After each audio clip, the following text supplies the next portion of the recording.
The silence of that early morning was thick like ancient fog, a fog that not only shrouded the dry trees around the dirt road, but seemed to seep into the cracks of the soul. Rainer, a 17-year-old boy, sat in the back seat of the old taxi carrying a worn backpack and the uncomfortable feeling of abandonment. His parents had told him it would only be for a few weeks. "Adult stuff, son. Just until we sort out what's happening." But his mother's eyes were red, and his father avoided looking at him.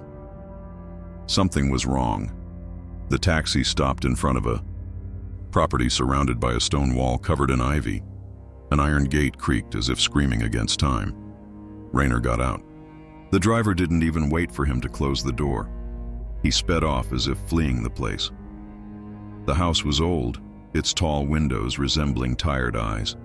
He had been left at the home of his great-grandfather Alphonse, someone he had only seen once, in his childhood. The old man lived in a mountainous region in northern Romania, isolated between forests and cliffs. The place seemed frozen in time, trapped between old memories and buried bones. Alphonse opened the door with difficulty. He was tall, thin, but his eyes were too alive for someone his age. He spoke little, shuffled his feet as if the ground were pulling him down. The house smelled of lamp oil, wet wood, and old iron. But there was something else there, something that clung to the walls like mold, a sweet but sour smell, like rotten fruit. On that first night, Rainer heard noises he couldn't explain. Footsteps in the attic, doors closing by themselves, and heavy breathing behind the bedroom door that his great-grandfather had forbidden him to open. But he thought it was his imagination. He was tired. Everything was new. It must just be fear. The next day, Alphonse took Rainer to the backyard, where an old well was covered by a rusty iron lid chained with 5 padlocks. The old man pointed to the well and said, "You never touch this, never look, never ask." And he turned away as if that were enough. Rainer didn't question him, but he felt something cold run down his spine. The trees around the well were dry. The soil around it was lifeless. It was as if that land had been cursed. Over the next few days, Alphonse went out at night with a red lantern and a shovel. He always returned sweaty, his beard splattered with dirt. He never explained where he went.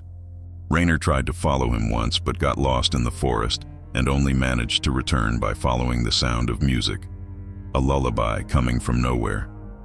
On the third night, the screams began. They came from inside the walls, high-pitched screams, like a child's. Rainer covered his ears, but it seemed as if the screams were inside his head. When he told Alphonse, the old man simply replied, "If you answer, they'll know you hear them, and they'll want to play." And then, on the 4th night, the forbidden door opened by itself. Rainer didn't dare to enter. He watched the dark crack as if expecting something to emerge from it and pull him in. Nothing emerged. Only a strong smell of dried blood, damp earth, and burnt wax escaped from the gloom. He closed the door with trembling hands and pushed a heavy piece of furniture against it. Alphonse said nothing at breakfast, but he looked more tired. His eyes were sunken, his skin yellower, and his nails too dirty for someone who, theoretically, only took care of the house. When Rainer brought up the door, Alphonse just said, "If it opens again, pretend you didn't see it." The house seemed alive. Sometimes the stairs creaked by themselves, as if someone were climbing them. Other times the sink water ran black, thick. And at night, always at midnight, the bells of the abandoned chapel, more than 2 kilometers away, rang 3 times. Always 3, never more, never less. Like a warning. On the 7th day, Rainer woke up and found handprints stained with dirt on his bedroom walls. They were small, like a child's, but there were no children around. He yelled for his great-grandfather. Alphonse entered with a strange look. "They've already started playing with you. They choose a new one when the previous one begins to forget who they are." And he left, leaving Rainer unsure if it was a threat or a warning. Rainer began to investigate the house, even though he was afraid. In the basement, he found a collection of small bones, arranged as if they were toys. In one corner, an old wheelchair and a table with a wooden box carved with names. Helga, Joseph, Lena, Emil. Next to it, a list with dates. All ended with hand-drawn crosses. That same night, Rainer had a dream. He was walking through the woods, holding an oil lantern. He heard laughter, children running. But when he turned, they were just shadows. One of them pointed at him and said, "Now it's your turn to dig." He woke up with Alphonse's shovel beside his bed and dirt on the floor. The truth began to take shape. With each generation, someone was brought to that house, isolated as if it were a ritual. The children who came before didn't leave. Rainer was now part of the cycle. A cycle of death, madness, and buried memories. And it is now, at this moment, that I want to ask you something different. If you're as invested in this story as I am in telling it, comment below. What would be your reaction upon discovering you're the next victim? But don't just comment anything. Write it as if it were your last night's diary entry. Write it as if this comment were the only way to warn the world. If you've enjoyed it so far, subscribe to the channel, but only if you feel ready for even darker stories. The next day dawned gray, and a cold wind swept across the dry fields around the house. Rainer decided to explore the forest in daylight. He followed the same path his great-grandfather used at night.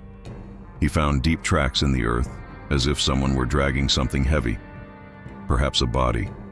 And then he found it, a clearing, hidden by twisted trees where there was a circle of stones with marks carved in languages he didn't recognize. In the center, a shallow, open grave. Inside it, a doll made with human hair, glass eyes, and stitching done with rusty iron thread. On its chest, a photo. It was him, Rainer. The same clothes he was wearing, the same tired expression. Alphonse was preparing the ritual, and he was the sacrifice.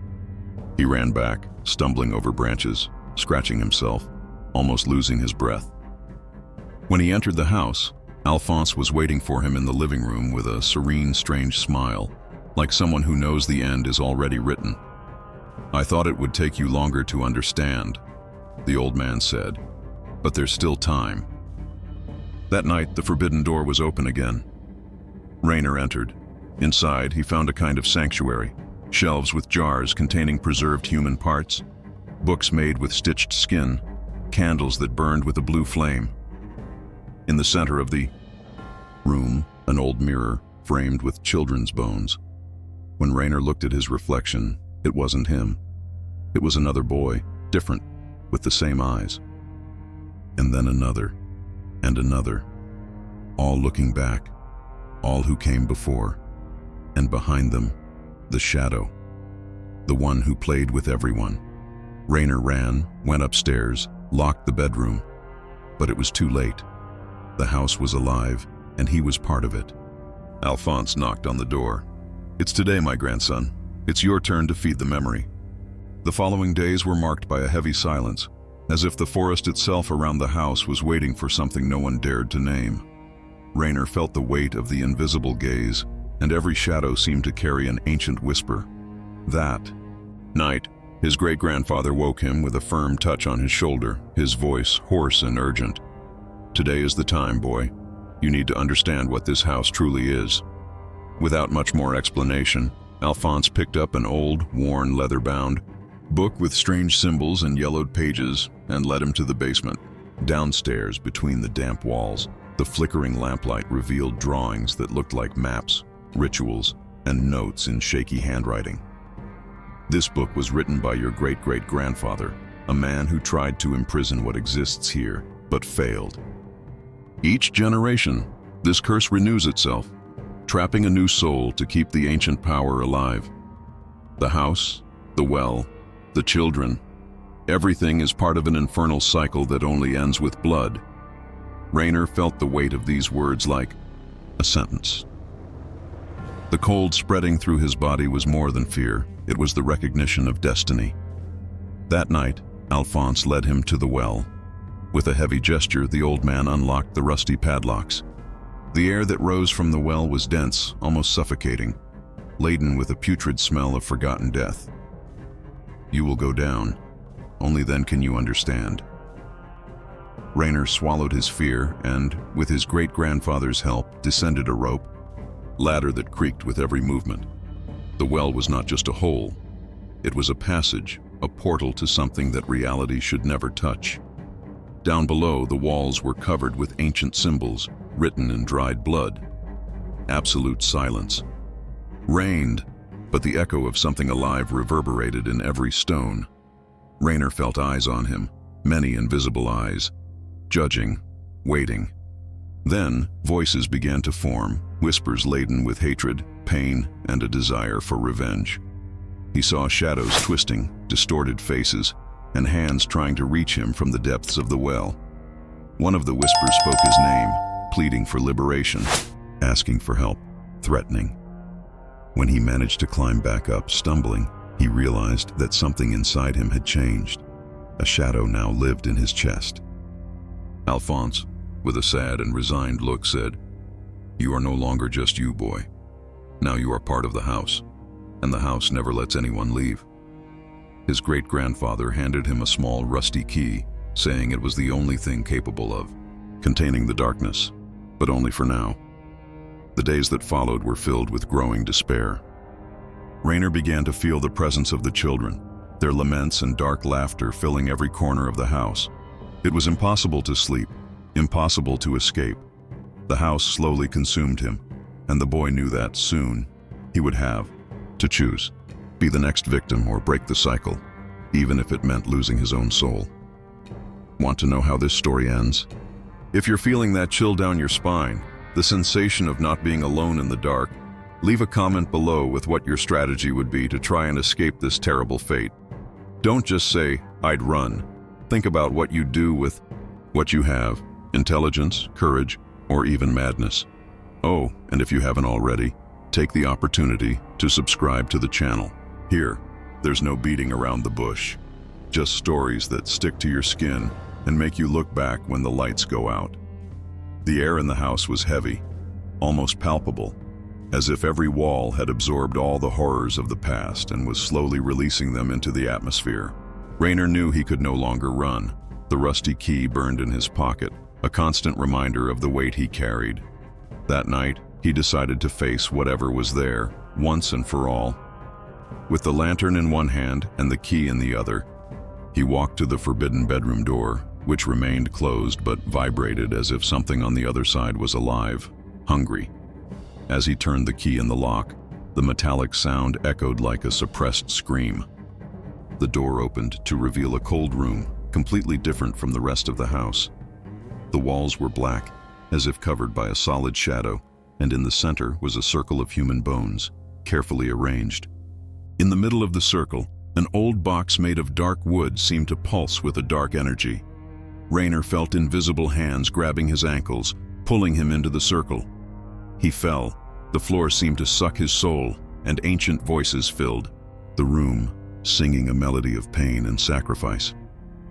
At that moment, he understood that the box contained the souls of all previous victims, trapped and condemned to remain there forever, feeding the house's curse. With superhuman effort, Rainer grabbed the box and threw it out of the circle. A sharp scream cut through the air, and a huge shadow rose enraged, but the lantern's light began to shine intensely, burning the darkness like sacred fire. The house trembled, the walls creaked, and the voices began to dissipate. Rainer felt an unprecedented freedom, as if a weight had been ripped from his chest. When he finally left the room, the sun was already rising on the horizon, illuminating the cursed property. Alphonse was on the porch, a tired smile on his face. "You broke the cycle, boy. But remember, every victory has its price." Rainer smiled, back, exhausted, knowing that that night would mark the end of a dark chapter, but the beginning of a new struggle. And here, my friend, we reach the end of this journey into the darkest supernatural. If this story moved you, if you felt the weight of fear and struggle, I want to hear from you. Tell us in the comments, what was the moment that gave you the most chills? If you had to choose, which character would you have been and why?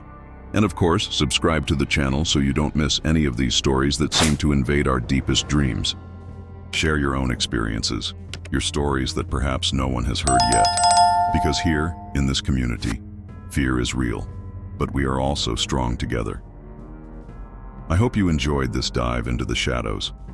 Until next time, and remember, sometimes the true horror is within us.